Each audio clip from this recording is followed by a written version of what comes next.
جب تم کوئی کام کرنا چاہو فاستخر ربک فیہ 7 مرات، تم اپنے رب سے اس چیز میں 7 بار استخارہ کرو۔ 7 مرات یعنی 7 بار 2 نفل پڑھ کے 7 مرتبہ ڈبل اور اس کے بعد یہ دعا مانگو۔ تو اس میں ہو سکتا ہے کہ تمہیں شرح صدر ہو جائے ان دونوں پہلوؤں میں سے کہ پہلے سینہ بالکل نیوٹرل تھا، اب کسی ایک طرف دل کے اندر جھکاؤ پیدا ہو چکا ہے، خواہ کرنے کے لحاظ سے خواہ نہ کرنے کے لحاظ سے۔ تو یہاں خواب آنا ضروری نہیں، یا کوئی رنگ نظر آنا ضروری نہیں، کوئی اشارہ ہونا ضروری نہیں، بلکہ جو تیرے اپنے دل میں آ چکا ہے وہ اللہ کے ہاں بہتر تھا، تو پھر تمہیں اس کا خیال آیا ہے، یعنی پھر تمہاری جانب راجع اس کی طرف تمہارا ذہن بن گیا ہے یہ 7 مرتبہ میں۔ اور اگر کوئی 7 مرتبہ نہیں کرتا اور ویسے 1-2 مرتبہ کرنے کے بعد اس کا ذہن کسی طرف چلا جاتا ہے، تو اس میں وہ جو شرط تھی کہ اس کا ذہن پہلے نیوٹرل تھا، تو اب وہ سمجھ لے کہ اگر نفی میں چلا گیا کہ یہ نہیں کرنا چاہیے تو یہ پھر اللہ کی طرف سے ہے، اگر اس بات میں ہے تو یہ بھی پھر اللہ کی طرف سے ہے۔ یہ کڑی شرط ہے کہ پہلے ذہن کسی طرف جھکا ہوا نہ ہو۔ اگر پہلے جھکاؤ ہوگا تو اس کے بعد استخارہ جو ہے اس میں پھر جب اس نے وہی کام کیا تو وہ یہ نہ کہے کہ میں نے تو استخارہ کر کے کیا، پھر وہ استخارہ ہوا ہی نہیں۔ اللہ کے ہاں وہ ہوگا پسندیدہ جو ذہن نیوٹرل ہونے کی صورت میں تھا اور اس کے بعد اس کے دل میں آ گیا تو اس نے اللہ کے سپرد کیا۔ اللہ سن رہا ہے، وہ دیکھ رہا ہے کہ میرے بندے نے مجھ سے رہنمائی طلب کی ہے، تو رب ذوالجلال پھر اس کے دل کے اندر وہ بات ڈال دیتا ہے۔ اور کبھی اس میں یہ مرحلہ بھی ہوتا ہے کہ ایک بندہ جو ہے اس کو شرح صدر نہیں ہو رہا پوری طرح اطمینان، تو وہ کام شروع کر دیتا ہے اور آگے اس کام میں رکاوٹ آ جاتی ہے، تو وہ سمجھ لے کہ یہ اللہ کے علم میں میرے لیے بہتر نہیں تھا اس لیے رکاوٹ آئی ہے۔ یعنی یہ توکل اور معاملات کے لحاظ سے استخارے کا فلسفہ ہے۔ یعنی آج جو اصل مطلب استخارے کا تھا اس سے کہیں دور جا کر آگے کئی معاملات کیے جا رہے ہیں، اور بلکہ بعض چیزوں میں تو یعنی عوام میں معاذ اللہ باتیں کفر تک جو ہیں اس مسئلے کے اندر پہنچ چکی ہیں۔ یعنی کوئی کسی کے سامنے جا کر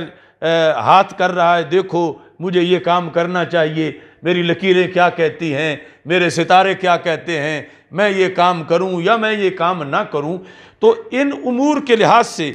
تو رسول اکرم صلی اللہ علیہ وسلم نے بڑا سختی سے منع کیا۔ اور اس میں اگر کوئی دعوے دار ہے کہ لوگ اس سے استخارے کرواتے ہیں اور وہ بتاتا ہے کہ ہاں اللہ نے یہ بتا دیا ہے، تو اس پر تو نبوت کا دعوے دار ہونے کا فتویٰ لگ جاتا ہے کہ اللہ کی طرف سے پیغام آنا یہ آخری پیغام سرکار دو عالم صلی اللہ علیہ وسلم پر آ چکا ہے، اور اس کے بعد کسی کا اللہ تعالیٰ سے یوں رابطہ نہیں ہے کہ وہ یہ کہے کہ رب نے یہ کہہ دیا ہے اور اللہ یہ فرما رہا ہے۔ ہمارے محققین علماء کلام نے علم عقیدہ میں یہ لکھا کہ یہ زبان سے بولنا کہ میں نبی ہوں نبوت کے دعوے کے لیے یہ ضروری نہیں، صرف اتنا وہ کہہ دے کہ جو میں یہ کہہ رہا ہوں یہ میں نہیں کہہ رہا، یہ اللہ نے مجھے فرمایا ہے، اللہ نے مجھے یہ کہا ہے، اب اس بارے میں آج رات میری بات ہوئی ہے معاذ اللہ، یا اس طرح کر کے تو اس کو دعوی نبوت سمجھا جائے گا۔ یعنی کئی اس طرح کے سرکاریں بن کے بیٹھی ہوئی ہیں اور وہ بتا رہے ہیں کہ یہ ہے اللہ کے ہاں تیرا، یہ ہے وہ ہے۔ تو ان چیزوں پر بہت زیادہ توجہ دینے کی ضرورت ہے اور ایمان بچانے کی ضرورت ہے کہ کہیں وہ چھوٹی سی چیز کے بارے میں اپنا معاملہ جو ہے مستقبل کی غیب کی خبروں کے لحاظ سے وہ سارا برباد نہ کر بیٹھے۔ چونکہ صحیح مسلم میں حدیث شریف ہے، ہمارے آقا صلی اللہ علیہ وسلم ارشاد فرماتے ہیں من اتا عرافن، جو عراف کے پاس گیا فسألہ، اس سے سوال کیا، مثلا کہ اس کی چیز گم ہو گئی ہے، میری چیز کہاں پڑی ہے، یہ اس نے جا کے سوال کیا اور اس نے آگے سے بتایا کہ وہ فلاں جگہ پڑی ہے، وَصَدَّقَهُ، اور اس نے دل میں ایمان، اپنے عقل میں مان لیا واقعی کہ اس نے سچ بتایا ہے، ایسا ہی ہے، تو ہمارے آقا صلی اللہ علیہ وسلم فرماتے ہیں فَقَدْ كَفَرَ بِمَا أَنزَلَ عَلَى مُحَمَّدٍ صلی اللہ علیہ وسلم، اس نے پھر میرے دین کا تو انکار کر دیا۔ یعنی اتنی بات اس سے پوچھ کر جس نے مان لی، اپنے ذہن کے طور پر اعتراف کر لیا، ہاں ہاں ایسے ہی ہے جیسے یہ کہہ رہا ہے، تو کتنا بڑا جرم ہے۔ ہمارے آقا صلی اللہ علیہ وسلم فرماتے ہیں اس کا میرے ساتھ اب کیا تعلق ہے، جو دین میں لایا تھا وہ تو اس نے چھوڑ دیا۔ فَقَدْ كَفَرَ بِمَا أَنزَلَ عَلَى مُحَمَّدٍ صلی اللہ علیہ وسلم، تو اللہ نے جو حضرت محمد صلی اللہ علیہ وسلم پر قرآن نازل کیا تھا، جس نے جا کر اس طرح پوچھا اور آگے پھر مان بھی لیا، اس نے تو میرے دین کا انکار کر دیا ہے۔ دوسری حدیث شریف میں رسول اکرم صلی اللہ علیہ وسلم نے یہ ارشاد فرمایا، یعنی پہلی حدیث جو صحیح مسلم کے اندر موجود ہے اس میں جو اس پر وعید بیان کی وہ یہ ہے، فَسَأَلَهُ عَنْ شَيْءٍ، کسی شے کے لحاظ سے اس نے سوال کیا، یعنی یہ رشتہ اچھا رہے گا یا نہیں رہے گا، اس کنسیپٹ میں کہ وہ بتائے گا اللہ کے ہاں یہ کس طرح ہے، اور یا چوری تھی یا کوئی اس طرح معاملہ تھا، فَصَدَّقَهُ، اس بندے نے اپنا ایمان بنا لیا کہ بالکل یہ ہے، تو سرکار فرماتے ہیں لَمْ تُقْبَلْ لَهُ صَلَاةٌ 40 لَيْلَةً، 40 راتوں تک اس کی نماز قبول نہیں ہوگی، اس جرم میں کہ اس نے جا کے یہ پوچھ کے اس طرح آگے اپنا کیوں اعتقاد یہ بنا لیا ہے۔ آج معاشرے میں یعنی کتنے جھگڑے اس طرح کے ہیں کہ فلاں نے کہہ دیا ہے کہ تجھے فلاں نے تعویذ ڈالے ہوئے ہیں، فلاں بابے نے یہ کہہ دیا ہے کہ تیری چیز تو فلاں نے چوری کی ہے، اور فلاں نے یہ کہا ہے کہ تیرے رکاوٹ تو فلاں نے ڈالی ہوئی ہے، اس پر آگے قتل ہو جاتے ہیں، اس پر لڑائیاں ہو جاتی ہیں، اس پر جھگڑے ہو جاتے ہیں، اور شریعت میں یہ ہے کہ اس پر ایمان برباد ہو جاتا ہے۔ یعنی ان کو مان کے فالو کرنا آگے، وہ جو جس بیس پر ہے، جس کی وجہ سے آگے لڑائیاں جھگڑے ہو رہے ہیں، وہ بیس تو ہے کہ پہلے جس نے یہ اعتقاد رکھ لیا کہ ایسے ہی ہے، اس نے تو اگر معمولی اعتقاد ہے تو 40 راتوں کی نماز گئی، اگر بہت پکا ہے تو پھر ایمان بھی گیا۔ تو اس بنیاد پر نبی اکرم صلی اللہ علیہ وسلم نے اس سلسلہ کے اندر اہم معاملات جو ہیں وہ ارشاد فرمائے۔ اور ایک حدیث شریف جو سنن ابی داؤد میں ہے، اس کے اندر ہمارے آقا صلی اللہ علیہ وسلم نے ارشاد فرمایا فَإِذَا رَأَى أَحَدُكُمْ مَا يَكْرَهُ، جب کوئی کسی پر کوئی ایسی چیز آ جائے جسے وہ پسند نہیں کرتا، یعنی کوئی مشکل ہے، مصیبت ہے، فَلْيَقُلْ اللَّهُمَّ لَا يَأْتِي بِالْحَسَنَاتِ إِلَّا أَنْتَ، اے اللہ تو ہی حسنات لاتا ہے، نیکیاں، وَلَا يَدْفَعُ السَّيِّئَاتِ إِلَّا أَنْتَ، اور بلائیں تو ہی ٹالتا ہے، گناہوں سے دور تو ہی رکھتا ہے، وَلَا حَوْلَ وَلَا قُوَّةَ إِلَّا بِكَ، یہ پڑھنے کا حکم ہے، یعنی اس میں بھی معاملہ اللہ کے سپرد کیا گیا۔ تو اس طرح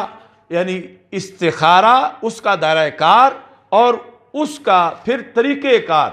یعنی جو حدیث شریف میں موجود ہے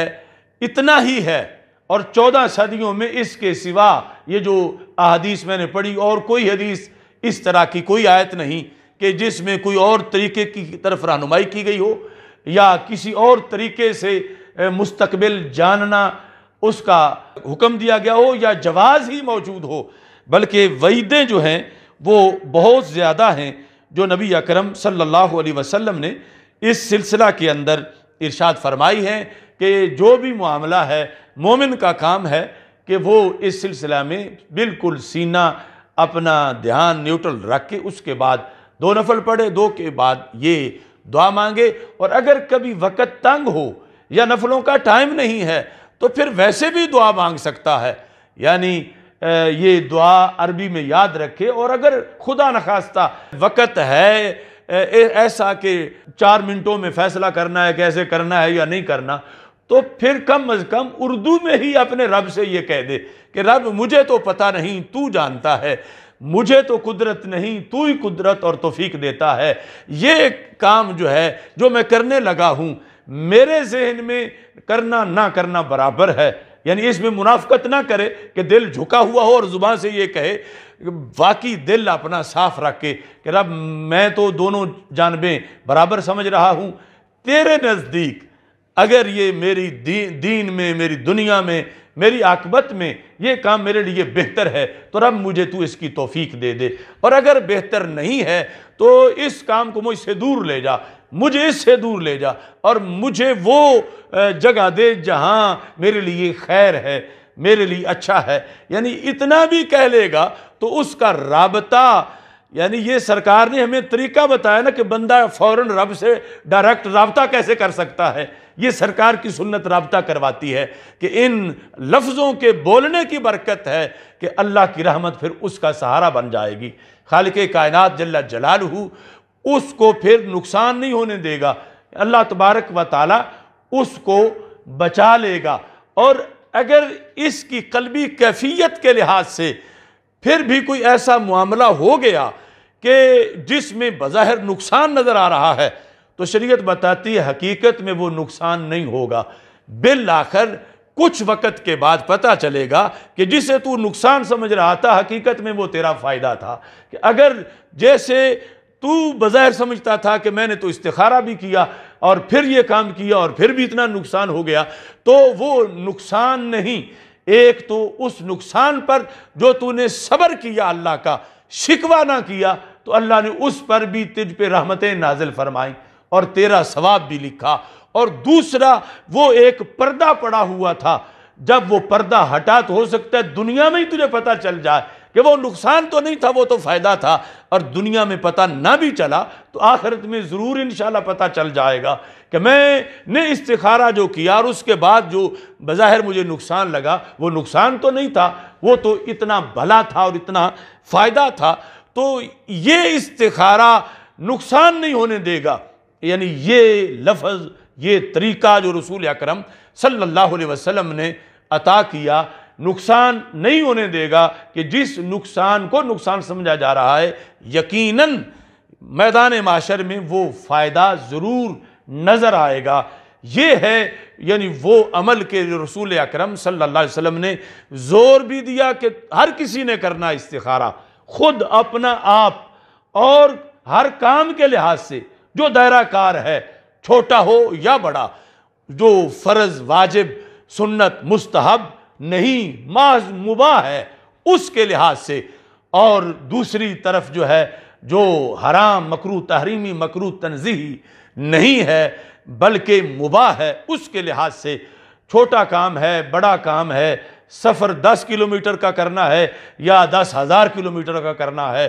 جس طرح کا بھی معاملہ ہے، سرکار چاہتے ہیں کہ تم استخارہ پہلے کرو، اور اس میں یعنی بندے کو غفلت نہیں ہوگی، اللہ کے ساتھ رابطہ اس کا تازہ رہے گا، اللہ پر توکل اس کا بحال رہے گا، خالق کائنات جل جلالہ کے بارے میں اس کا یقین ہر وقت تر و تازہ رہے گا، اللہ بھی خوش رہے گا اور رسول اکرم صلی اللہ علیہ وسلم بھی خوش ہوں گے کہ میں نے جو طریقہ بتایا تھا، مثلا آج ہمارے لحاظ سے کہ 14 صدیاں پہلے میں نے بتایا تھا تو میری امت آج بھی اس پہ لگی ہوئی ہے، اور پھر یہ ہے کہ نقصان بھی نہیں ہوگا، فائدہ ہی فائدہ ہے، اگرچہ فائدہ وہ اب ہمیں معلوم ہو یا نہ ہو، اصل تو درکار فائدہ ہے، حقیقت میں فائدہ ہو تو وہ یقیناً سرکار دو عالم صلی اللہ علیہ وسلم کے یہ دیے ہوئے جو لفظ ہیں اس طریقے کے مطابق یوں کرنے سے وہ فائدہ بالقطع اور یقین حاصل ہوتا ہے۔ صرف یہ ہے کہ بندے کو جو اس میں سب سے مشکل کام ہے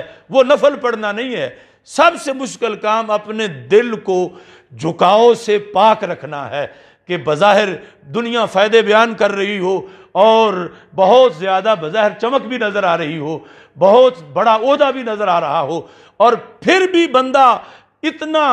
غیر جانبدار ہو کہ رب سے کہے کہ رب اگر یہ میرے لیے دین کے لحاظ سے بہتر نہیں تو مجھے تو وزیر اعظم نہ بنا، مجھے تو فلاں جگہ کا خطیب نہ بنا، مجھے تو وزیر نہ بنا، مجھے تو فلاں ویزا نہ دے، اور اگر بہتر ہے تو پھر دے دے، تو یہ ایک بندے کی اپنے اللہ کے ساتھ بہت ہی ایک ایسی روش ہے کہ جس پر فرشتے بھی پھر ناز کرتے ہیں کہ یہ ہیں تو خاکی لوگ، ہیں تو حاجت مند، مگر اللہ پر اتنا بھروسہ ہے کہ جو بظاہر دنیا کو 100% مفید نظر آ رہا ہے، لیکن یہ اس معاملے میں فیصلہ رب پہ چھوڑ رہے ہیں۔ اللہ کے ہاں اگر مفید ہے تو پھر رب اس کی توفیق دے۔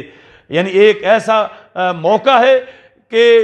یعنی اس دائرہ کار میں کہ اگر وہ کام کریں تو اس کو اربوں روپیہ مل سکتا ہے، نہ کریں تو اس کو 1 روپیہ بھی نہیں ملے گا۔ تو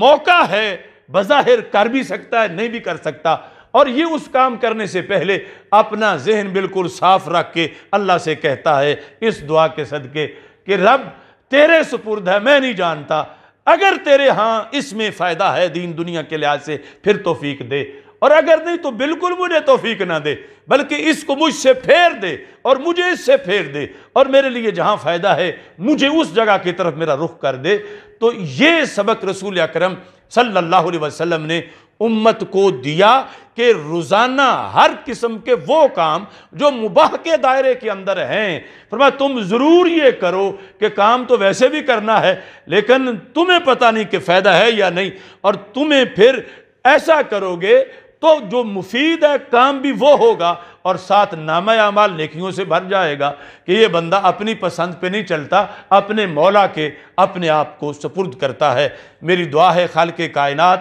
جل جلالہ ہمیں استخارہ کے جو حقیقی احکام، آداب، شرائط ان کی طرف اللہ ہمیں متوجہ ہو کر اپنی زندگی میں زندگی کے مباح امور پر استخارہ کی رب ذوالجلال ہمیں توفیق عطا فرمائے۔ وآخر دعوایا ان الحمد للہ رب العالمین۔